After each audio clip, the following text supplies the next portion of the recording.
Presbyterians and Methodists, there's actually more people that practice yoga regularly than belong to any single denomination.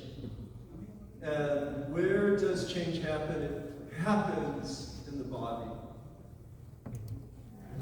And I feel that what you're calling for is critically important, which is the infusion of human development with yogic principles.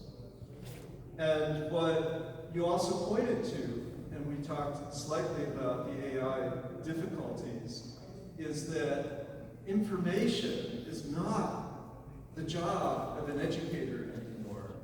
The job of an educator is transformation, or at least formation.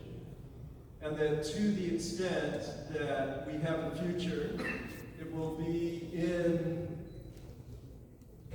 the preschools, it will be in the infusion of values, but particularly love and curiosity, which that's the great human feature. And we cannot let anybody, we cannot let any machine take that from us. So whatever we do, we need to keep people interested. And that means learn what your body does. That's what the Upanishads are all about. Learn about the breath. Learn about the 4 directions. And about the rhythms of the sunrise and the sunset. Okay, the Ashton twins, they are real. So that's my hope for the future as a new grandpa. First time, week before last. So, yeah. Well, now let's call up Swamiji for final remarks. So thank you.